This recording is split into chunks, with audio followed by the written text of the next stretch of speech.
And we are live. Good morning and welcome.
I'm the general manager of Fred Bean's Kia and Landmark. I just wanted to take a minute to talk about Larry Feldman and Career Changers USA. Larry and I have been working together for about the last 12 years now. And anything I've ever needed as far as recruiting, training, Larry's been right there. Larry's got me salespeople, he's got me managers, he's got me technicians even through the toughest times in the industry.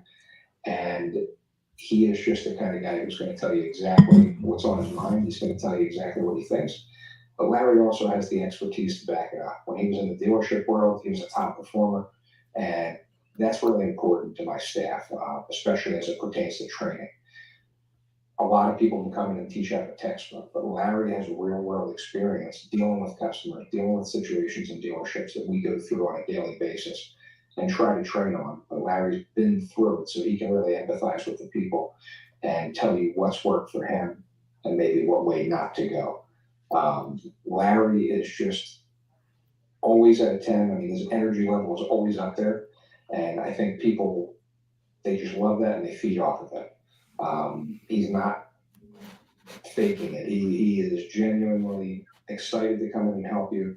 He's excited to come in and help grow your business. And he's one of those people who just really enjoys seeing people succeed and have a lot of fun at the same time. Life is about connection, having a support system to lean on, and roads to endless possibility.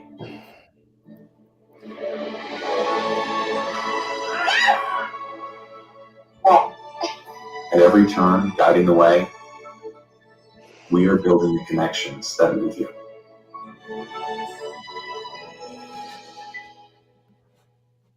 So what would your dealership feel like if your entire sales staff was literally on fire, your sales and service staff? They were nonstop all over social media, completely dominating your marketplace. They could do it in 30 days or less and then continue their education to do it for an entire 6 months or a year. You literally would completely take over the entire marketplace and no one would be able to compete with you. And that's what we can do for you. So when you're walking around your community, whether you're at local restaurants or you're going to the gym, you don't want to be bothered? Fine, you won't be bothered. But a lot of people will walk up to you and say, oh my God, I love your social media. Your staff is amazing. We love what you're doing in the community. We want to come buy a car from you. We want to get an oil change at your dealership. Your community is absolutely going to love you. And it doesn't matter what platform you're on. You could be on TikTok, LinkedIn, Facebook, Instagram, all social media platforms. You will literally be all over the place. And not only will you have ads running, but your own staff is going to be promoting your brand and promoting themselves within the dealership and within the business. So it's like running an ad times 100-fold because your entire staff is participating in the process. I've traveled all over North America. I've trained Toyota. I've trained Nissan. I've been to driving sales. I've been to Women in Auto. I get hired as a speaker for conferences at universities all over the country. And I can help change the trajectory of your dealership right now. There we go. Good morning. So there was a couple books I wanted to share. I was actually going through some with Troy before the show.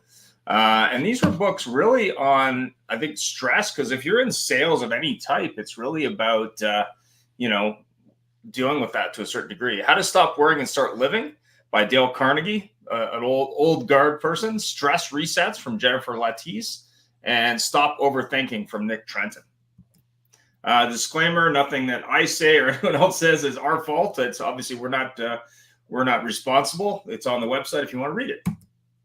The month-end advisory panel show is a show this week as we end another month in the car business and as we come close to our 400th episode and go into season 5 soon. I'm going to be at AutoCon. I'll be there with Larry and my wife. We'll be doing back-to-back interviews more than likely. So if you're going to be at AutoCon live, feel free to reach out. Happy to do an interview. And if you aren't already aware, we are selling hats at $29.95. That includes shipping.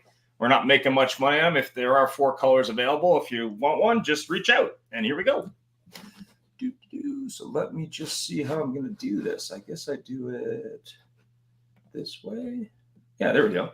So I'm gonna share screen, present.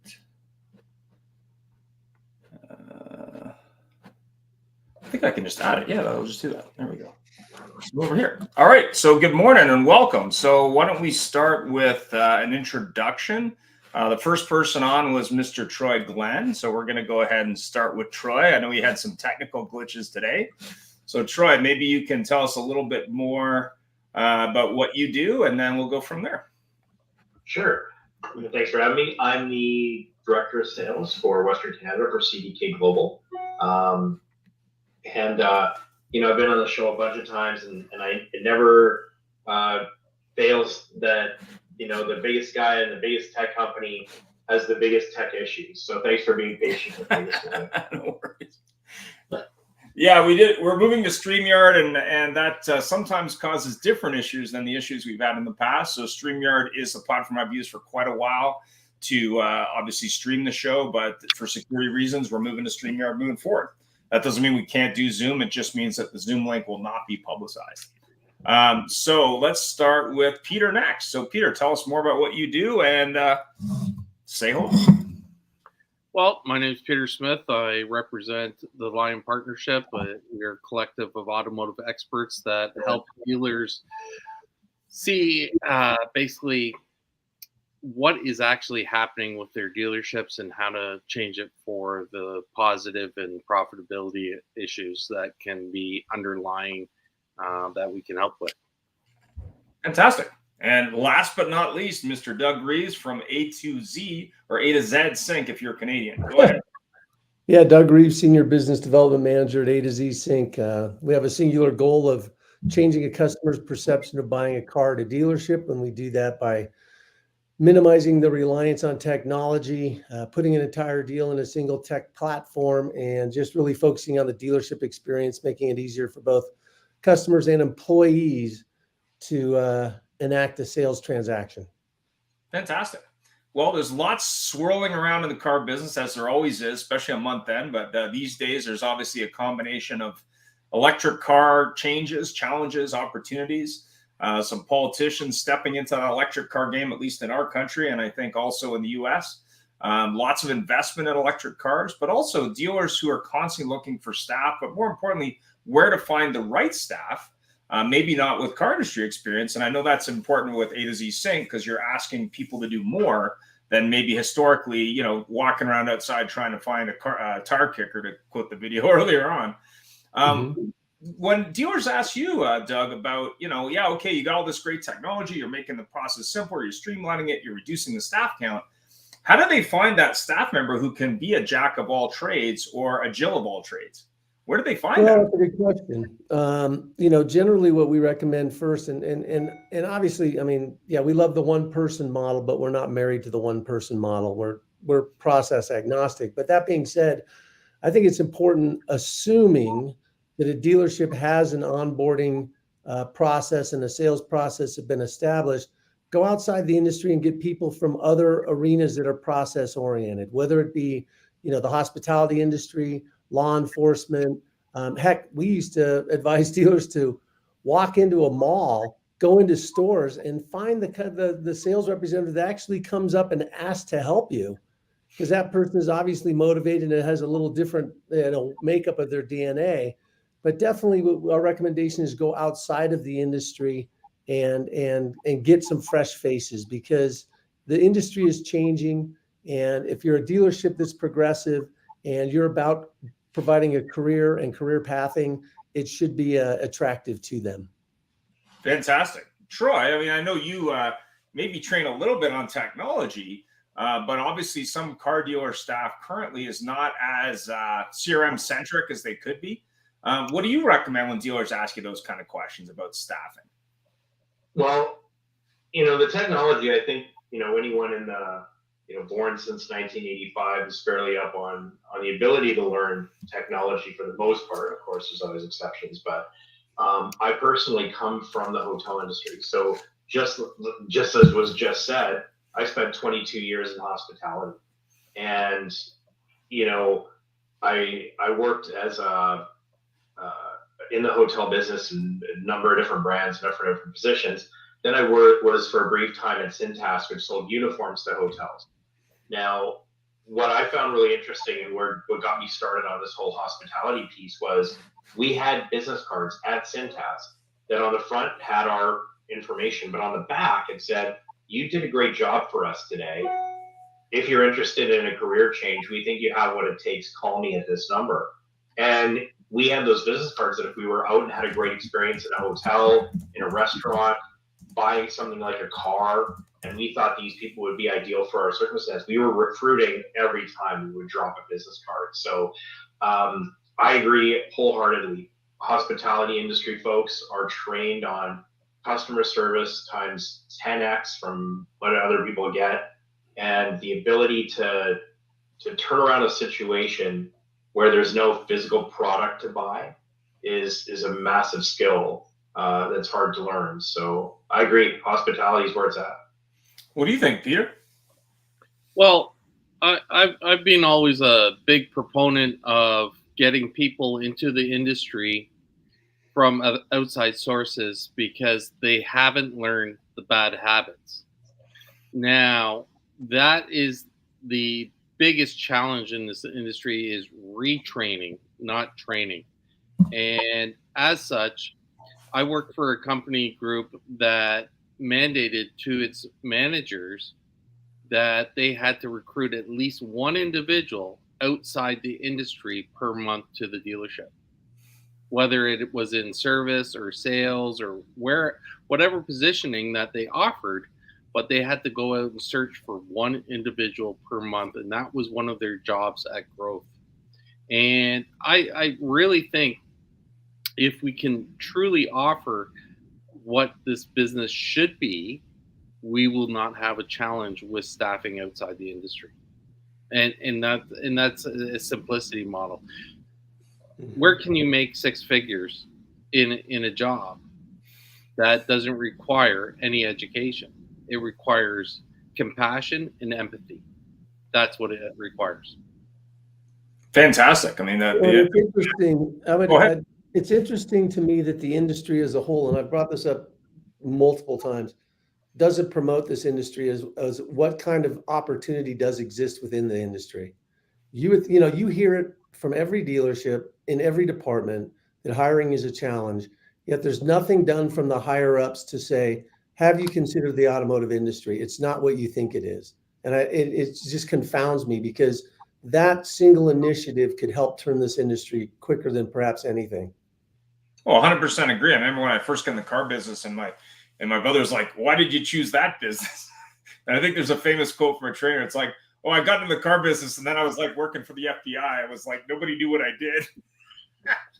Mhm. That was funny. Yeah.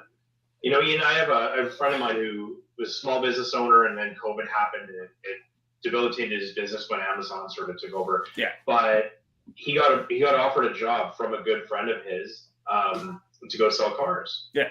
And he went in for the job interview, and the job interview was basically, as long as you've got some sales skills, and he did, and you could breathe, and you had a decent pair of pants, you were good to go. Yeah. But the first thing he was told was, you're not going to make any money unless you work 10, 12 hours a day and 6 days a week. Now, mind you, this is a Chrysler OEM, so every OEM is different. But I think we have to be cautious that we're going to drag these people in that are working comfortable shifts, and we're going to ask them to turn their life upside down. So while we need to set the realization that you can make a ton of money, it comes with a new mindset of working and what work hours look like if you're in the dealership. Well, but that's assuming that all dealerships are going to prescribe to that. And I think, Peter, you probably know as well as anybody, more and more dealerships are getting a lot more progressive in how they're thinking about staffing and hours. I mean, we have stores that are closed every Sunday and Monday because they said we don't need to be open 6 days a week. We can do it in 5. I think that there's a lot more and more dealerships are looking at abandoning that traditional scheduling. Wouldn't you agree, Peter? Yeah, well, you take the LaFontaine Group out of Michigan. They're a 4-day work week dealership. They're open, I believe they're open 6, but they have a scheduling platform that is 4 days a week, and their staffing is massive, but they overlap it so that it works. But because there's a number of concerns for people, they're not getting to take advantage of benefits that they're given because they can't get to the chiropractor or the massage therapist or things like that to get the rejuvenation of their bodies when they're working hard in the back shop.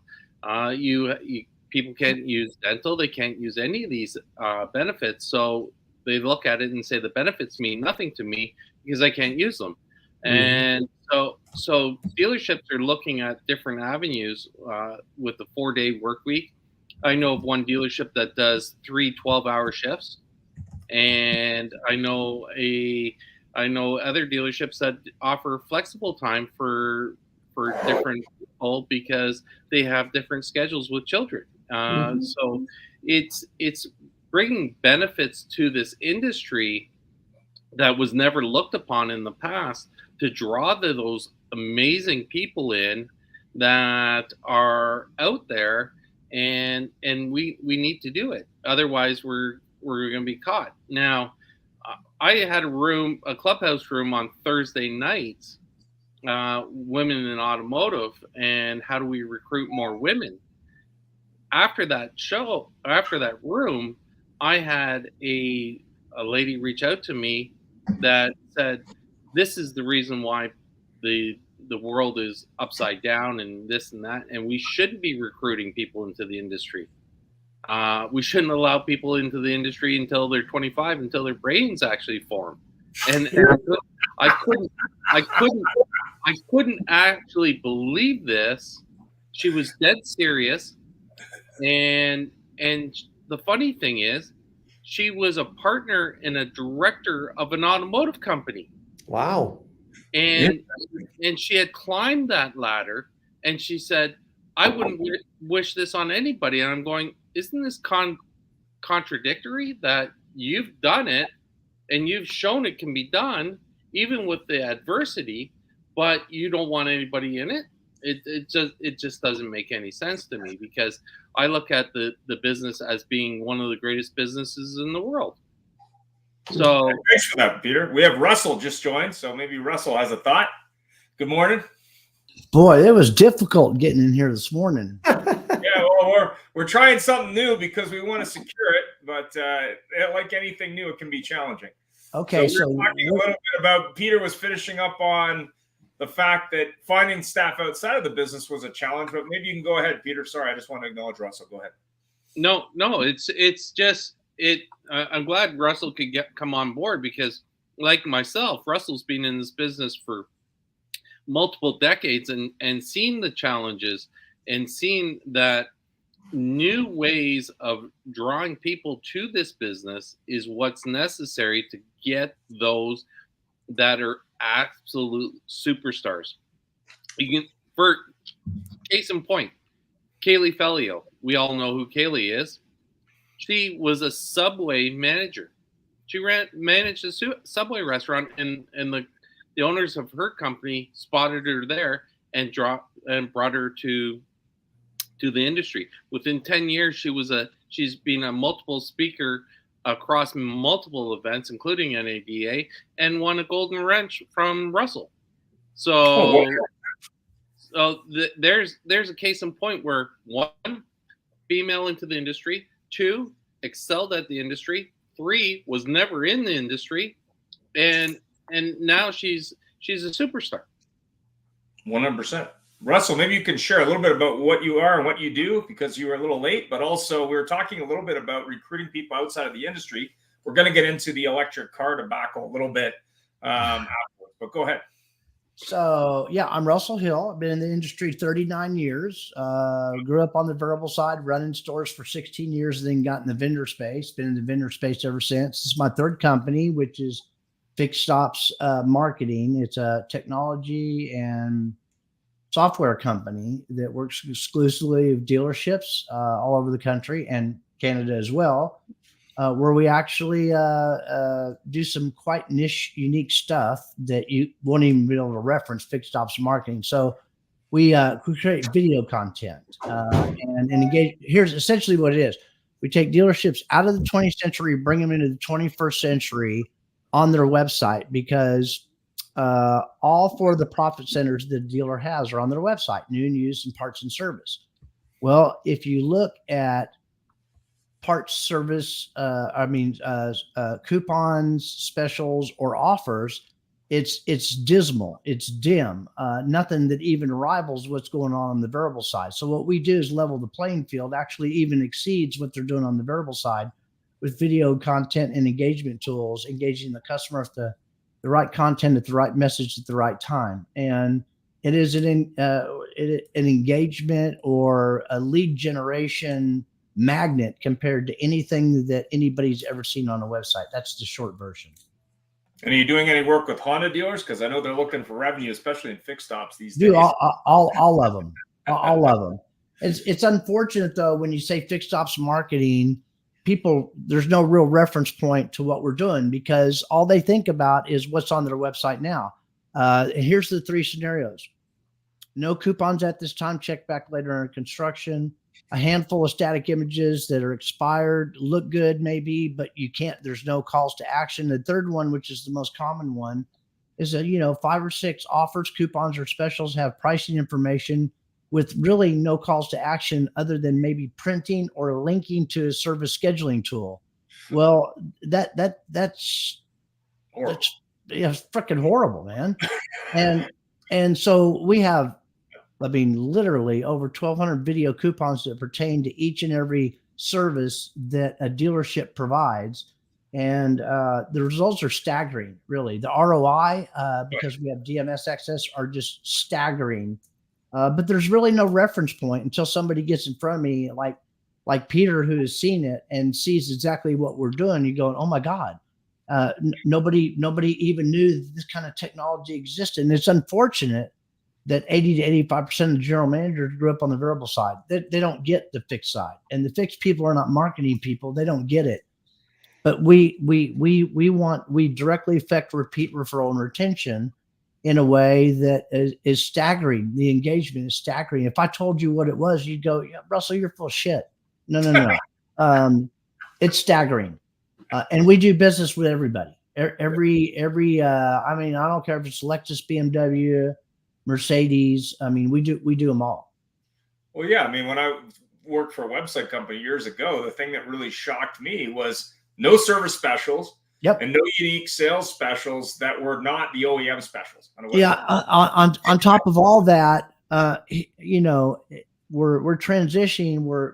It's a want turning into an actual need, particularly when you're talking about absorption and vehicle sales slowing down and all the other challenges they have. and we get it. I get it. You all get it. Everybody's wearing multiple hats. They don't have time. Let's face it. All of us, either directly or indirectly with our dealerships that we know and do business with, nobody has time. There's a lot of great vendors out there that do a lot of great things, but 3 to 6 months later, they're canceling because it required somebody at the dealership to do something on a daily or weekly basis to achieve whatever the desired results were that they signed up for to begin with. Well, this is not that, because there is no usernames, there's no passwords, and all of our stuff goes to Facebook, YouTube, X, Instagram, Google Business Profiles, and built-in SEO, which is also equally staggering. But that's the short version. Fantastic. On the people side, it's Peter sees it too. All these rooms that we're in, I hear the same shit today that I did back in 1985. The definition of insanity is keep doing the same thing, expecting different results. Now, there is a paradigm shift. People are paying attention. They're becoming aware, but it's really only the top 5% of the dealerships out there. The rest of them are going about their merry way doing the same thing and not getting any different results because they don't understand the problem is them. Yeah, the problem is them. Speed of the pack is set by the leader. They bring all these people in to try all these things out and to no avail, accountability, leadership, you name it, and they come and go in droves. Yeah, I mean, when you look at recruiting, specifically with dealer groups that recruit, say, at high schools and career fairs, there's a little bit of that going on. But more importantly, why aren't they going to a career day, say, at a high school and saying, hey, your son or daughter is thinking about going to college. Why don't they think about becoming a technician? Here's what's in it for them, the people that maybe don't need college. Anyway, go ahead, Peter. So just on that alone, there has been a 4x interest in going into technical trade schools over 4-year colleges right now in the United States. So that's amazing there. But just looking at the issues, and as Russell pointed out, and I get in trouble a lot on all these calls because I point out that it is coming from the top. And the challenge is, and Doug said this best the other day when he described the football team. And he said, we were running a football team up until 2019 when they were 11-5. And we were happy with that. They got in the playoffs every single year. And then COVID happened and they all of a sudden jumped to 16-1. And now COVID's over and they've dropped down to 12-5. And we're firing everybody because we don't understand why we lost those games. And meanwhile, we're still above what we were in 2019, but it's not good enough.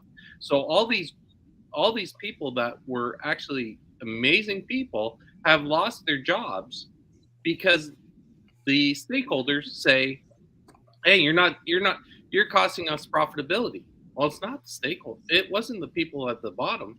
It's people at the top not recognizing how to move forward and really progress. Like there's technology out there that we didn't have in 2019, right, Doug? Mm-hmm. Yep. He wasn't around in 2019. Mm-hmm. There's challenges we didn't have. I mean, when you look at it, and I'm sure everyone can speak to this, if you've got suddenly a massive amount of inventory, you've got people that are challenged with making payments because of interest rates. The answer is really like, how can you take the team you have now and train them to deal with that? But more importantly, use the software, whether it's A to Z Sync, whether it's Russell's software, whether it's obviously Troy's software. And as we get into the AIO show next month, there obviously is going to be some discussion around AI. And I actually watched, I think it was a YouTube episode, somebody talking about AI on the weekend. But what do you think, Troy, having talked to a lot of dealers across the country and also in the US, obviously, what do you, are dealers at technology overload? Like, what's their feedback on all this stuff? Well, I think dealers have been on technology overload for a long time. Probably when I started going to NADA, let's call it, 6 years ago, there's a lot of talk about how, it was the tipping point where there were more technology vendors than, car wash vendors and fluids and tires and all that stuff. Now it's, I would say statistically 95% technology. And, that's just, it's only growing and growing. And, when we see dealers today, when we go in there and we have, integrating into our DMS and getting DMS access, 25 different vendors that just access DMS vendor or data, let alone all the other technology that's in there, including, HR business practices and keepers and things like that. So they've been on an overload for a minute. And the problem is people like us, vendors, go in and say, we can solve problems for you. And a lot of times, and I've said this on the show 100 times, is it's not a technology issue, it's a people issue. People process of tools is a three-legged stool. And you can have all the tools you want, you can spend all the money you want, but if you're firing the people because you can't manage expectations and processes and getting rid of good people that aren't there, your three-legged stool is going to fall. I don't care what your tech budget is. So if you do the people stuff right, the technology stuff augments the people. And I think it was Peter off the top was talking about process-driven industries. If you don't have a good process in place, it doesn't matter what the tech is. So yeah, any dealer that's looking for tech to solve problems needs to fix their people problem first. Yeah, I believe that technology to accelerate momentum is wonderful, but to create momentum when you don't have a process in place is a disaster waiting to happen. What do you think? It would be interesting if the industry as a whole embraced the idea of hiring people from totally outside of the industry into higher leadership positions. Hire the big cheese from a hospitality company, bring them into your 50, 60 group store and say, what's wrong with our group, and fix it. And let someone with an objective view that has a hospitality bent come in and say, here's what I see. Because I think that would be eye-opening. I mean, Peter, what are your thoughts on that? Well, I agree 100%. Bring in a regional manager of a hotel chain. It would be absolutely amazing for visibility for a dealership group, because Brian Mozart has said it many times. We're in the hospitality business selling a commodity, and that's exactly what we're doing. And we're trying to retain loyalty to our business to create long-term customer value. And it used to be measured years ago as a loyalty basis, and that's what dealerships measured themselves up against. Now they went into a strict transactional basis, and they're just wallowing in mediocrity right now because they switch from relational sales to transactional, and they're killing themselves. And the race to the bottom has started. Mm-hmm. Mm-hmm. Well, yeah, I mean, I was in my local Jeep dealer because I happen to live in Alberta, and you get little rock chips here, and sometimes become big rock chips in windshields. And I went in because I wasn't sure if it could be filled. And he goes, "Oh, did you buy this thing for our business office? Did you buy that from our business office?" And I went, "No, but you probably could sell it to me if you knew how to do that." Mm. But they didn't even think about that. They were like, "Well, let's look at it." It was kind of interesting, but yeah, I mean, be of help. I 100% agree. What do you think, Russ? Well, go ahead, Troy. Well, sorry, let me jump in. So one of the things about selling technology is selling technology that doesn't solve an actual problem is a problem. We're trying to position ourselves and trying to be in the community as a purveyor of solutions.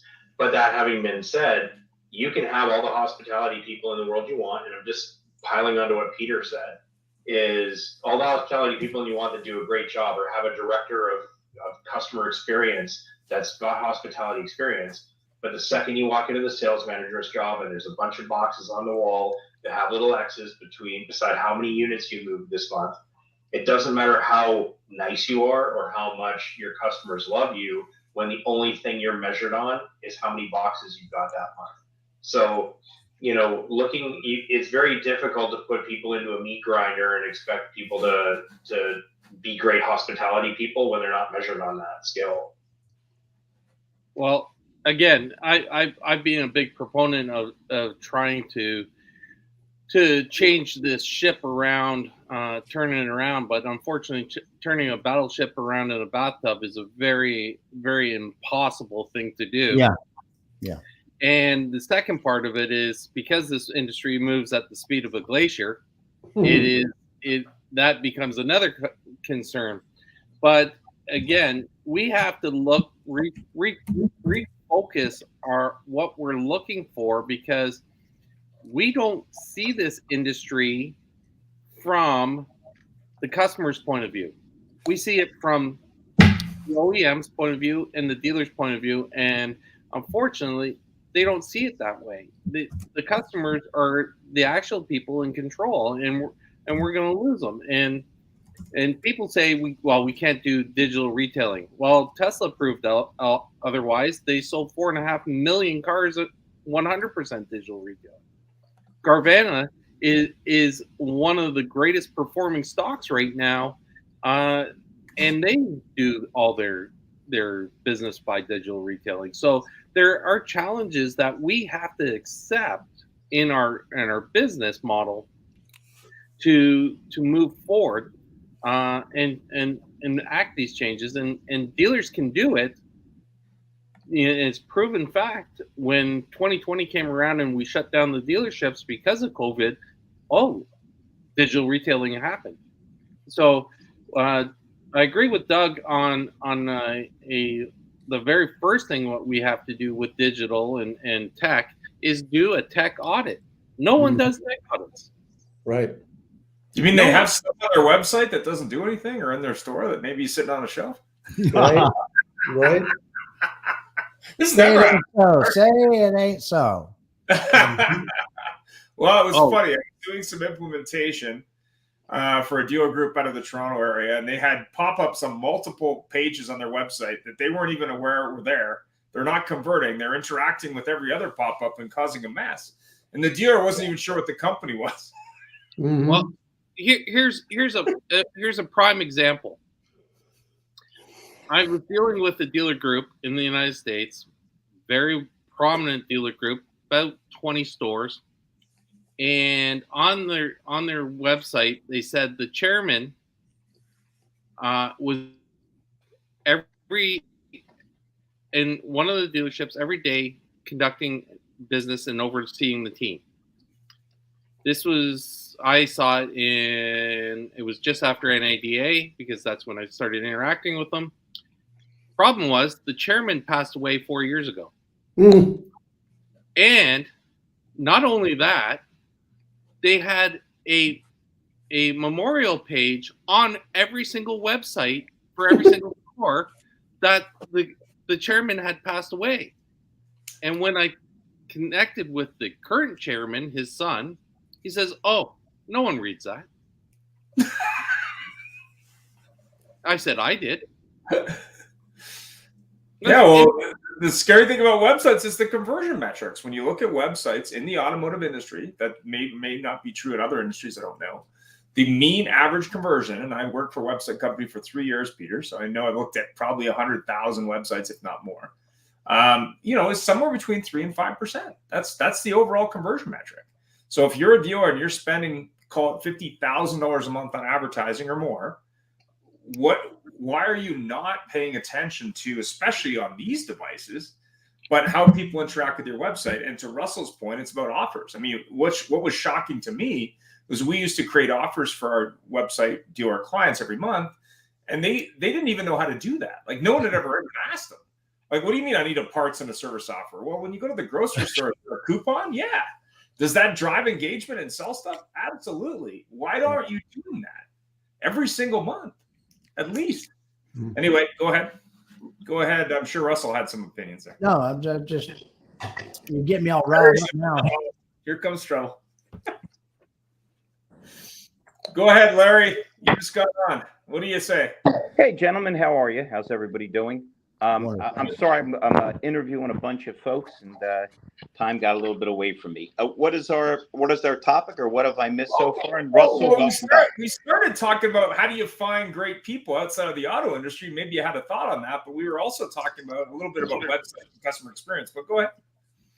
How do you find people? You outside of the car business, like they're not in cars. Well, do you mean how do you pull people from outside of the business into our business? Correct. Well, listen, I've already done it today. I've got a server, and I've got a real estate agent.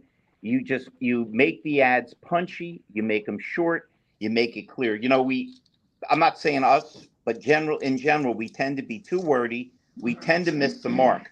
You want to say less with more. The simpler the message is, the clearer the message, the better shot you have of enticing people. It's you can't be that complicated, because I'm out of my mind, and I just got 50 people hired in Tampa, and I'm going to get a bunch hired, and it's like the end of the world's armpit is where I am right now. It's a building that is a warehouse. I won't say the name of it, but it's astonishing that they haven't closed this place down, because it looks like it's 150 years old. You're waiting for like the horses in the barn. But you know what? If you put your message clearly and cleanly, I don't think it's complicated. Shit, I don't think Russell will agree with me. I don't think anything's complicated. We make it complicated. Okay.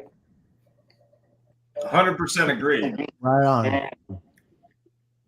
So we were talking also about technology, and I think Peter was talking a little bit about technology and websites, and the fact that dealers don't know what's on their own website. But you're training people from outside of the car business, and you're bringing it into the business. You find the technology piece. I know you're a technological genius. Do you find the technology piece? Yeah, and listen, as far as the technology, I'm going to put a public message out there.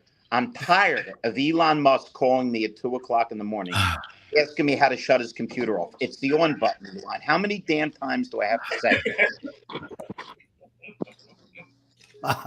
Thanks, Larry. Go ahead. I think Doug hasn't any thoughts in a bit. Go ahead, Doug. Well, regarding that technology piece, I think that today's hire is expecting that there's going to be technology there to help power their career.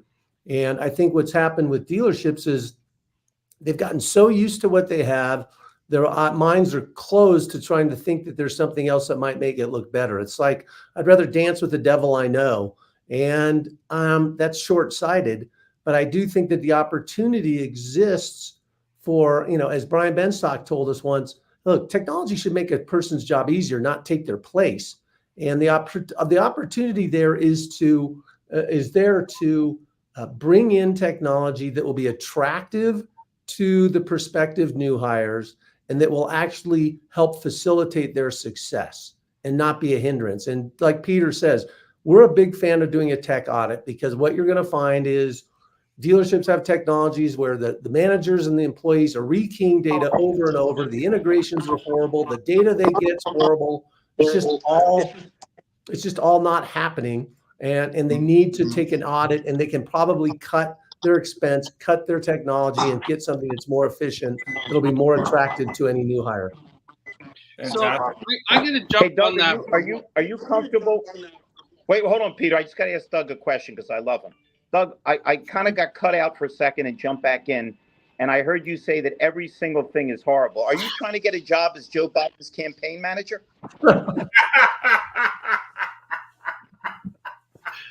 Sorry, Doug. I had to be a little bit smart. So that goes down to the disclaimer, but we'll pass that for now. When we're talking about tech, and we all have a great friend out there, April Simmons, and she said her number one thing is, do not show me another dashboard that I have to have open on my screen, because I'm killing myself with all these dashboards. We have tab anxiety now. The amount of tabs that are out there. This is one of the reasons why we need a tech audit. This is why we need technology compression, not expansion. We need to bring it right down to a single unit in the screen. This is where we're going to get relational sales, because we're not the technology is going to be an assistant, not a hindrance. And that's one of my biggest mandates, is bring it down to a single opportunity. Well, and I then, also think, but Peter, I also think that along those lines, we bring somebody new from another industry, and the other industries are probably got their technology down pretty well. And they come into our industry and they're like, what the hell? Have I stepped back into the dark ages here? Why am I jumping all over the place? This is asinine. Is there any wonder why after 30, 60, 90 days, they say, I'm out? Okay. What, not only was there no process, but their technology stack is ridiculous. I could do something else better than this. I mean, it doesn't help our cause when we're doing that. Doug, you're 100% right. If you make it too complicated for people, they either shut you down or find something that's less complicated. Couldn't agree with you more. Yeah, think of your cell phone for a second. Can you operate your cell phone with a thumb? Absolutely. You can switch from tech to tech with one digit. We need it that simple in the automotive industry. We have to be able to be second nature for our tech. Otherwise, it's never going to be used, and no one's going to get involved in it, and it's just going to be shelved like every other shiny lure that dealers buy into and have signed up for a 24-month contract that they can't get out of, and they just add it to their software base. That line item, it drives me more insane than the line item for lead generation. So, Ian, I think we've solved your problem. So it's hire from the outside of the industry, go to places that are process oriented, make sure your ad is simplified, and make sure your technology is simplified as well. And when they come into the store, make sure you have a well-defined process that you can onboard people onto. There you have it. The hiring problem is solved. Yeah. And then make it all integrated. I mean, that to me is the big piece. And this was something I saw when Brian Pash used to do these awards every year at NADA. I went to several, and he's been saying this for years. I don't think he does these awards anymore, but basically he said, hey, you guys all got to play well with others. And that's the reality, right? And if you're not playing well with others, and I'm sure Troy can speak to this, if you don't have integration, then it's a mess. I mean, you don't want that. It's the number one challenge we face.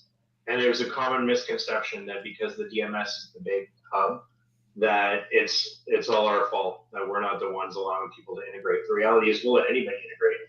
The problem is integration has a labor cost on both sides when you're doing custom programming. So the problem with that is when you have a small startup that's starting in someone's garage that has a great product, let's say VidCalls, for example, you guys are much more established than a garage startup. Yeah. Trying not to break your balls here. You can integrate to us all day long. We're going to invest some money building an integration. You invest some money, but your side's going to be $5,000. That's hard to do.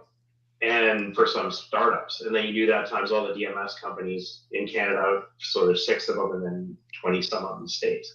So the integration piece is a tough bugbear, and a lot of it comes down to cost. The other part is, alliances and OEM mandates. It's like, well, if a DMS pays for an integration build, that we're not going to make you pay for it, Ian. But you can't integrate to anybody else because we want that exclusive. So there you break it down. Or an OEM says, we'll only allow you to integrate to these 3, but the other ones you won't get any data. Yeah. It's never as simple as it looks. But you're right, though. If we could solve the integration problem, and we've tried a few things on our side, but if you can solve the integration problem, you've got it built. But the problem is there's always going to be human beings with agendas in there that want to have it their way, and it's never as easy as it looks. Yeah, I mean, when I started with VidCalls, I called every DMS provider in the industry on both sides of the border, and most of them were happy to do it. I mean, there was one, I won't name the name, it wasn't Troy's company, that was like, yeah, we can do anything. We're just not going to comment on how much it's going to cost. Oh, would that be a provider out of Ohio? Oh, I don't know. I'm not commenting on who they were, but they said, yeah, bring briefcases of money and then we'll talk. Like I know exactly who it is. Anyway, we're almost out of time. So is there final thoughts from anybody? Go ahead. Whoever wants to go first. Go ahead, Doug. I think I just provided a pretty astute summary of everything. So I think I've handled it for the whole room. Fantastic. Well, pretty pretty much spot on there, Doug, and as always. And I just appreciate being on the room with the astute experts that you get every week, and I thank you for it. No problem. Russell, thoughts? You're muted, Russ. I said onward and upward. Let's go and grow. Fantastic. Troy? This is probably the best, most awesome, happy roundup we've ever had.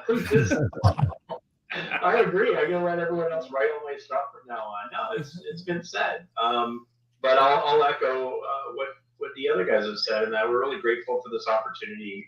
You guys are doing a hell of a job, and speedy recovery to Jeff, of course. But having a chance to sit and talk and get different points of view, I think the real takeaway here is we're all a lot more aligned than we think, and than we give ourselves credit for.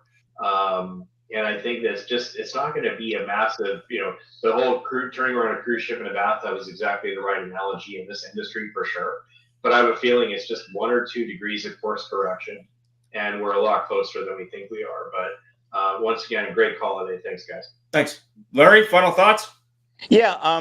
First of all, it's a pleasure, obviously, to always hear you gentlemen. It's always learn something and have some fun. And I don't want to start any trouble, but I just saw a picture of Jeff Polo on a beach with 3 women in the Caribbean. Is anybody else doubtful about this knee injury stuff? Yeah,